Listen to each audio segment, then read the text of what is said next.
It's the Sydney Opera House behind me, the Queen Mary 2. Sydney Opera House, one of the most iconic buildings in the world, and a building that's estimated to add $775 million a year to the Australian economy, according to Deloitte, through tourists doing things like this, I suppose.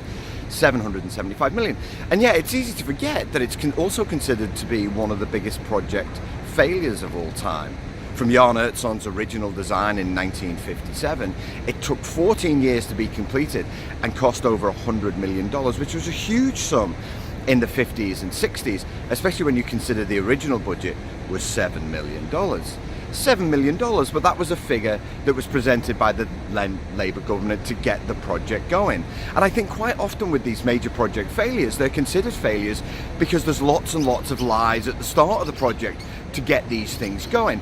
Now, sometimes they're deliberate, sometimes they're well-meaning, sometimes they commission consultants' reports to tell them the things that they actually want to hear in order to get things like this started, so I understand.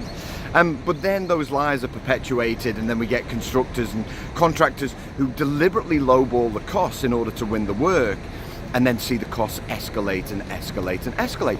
Not only that, there's just not enough planning done to make sure that these things are done properly and they're successful. Here in Australia, they're expected to announce a new rail link costing between 1 and 3 billion here in Sydney.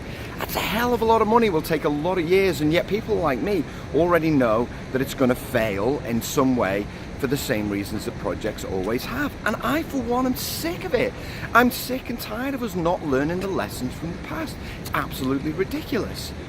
Now, the lessons from this particular project should have been learned for all major infrastructure projects. Now, I'm not suggesting that we know all the answers when we start, but we need to make sure that we do just enough planning at the start so that things like this are grounded in success. Not only that, we need to make sure that people are ethically responsible. They make the right decisions at the right time, they treat people in the right way, and they're truthful and honest throughout.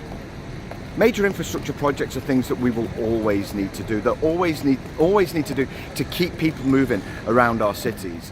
And it's not too much to ask to make sure that the people involved in them have got the right skills to do them properly.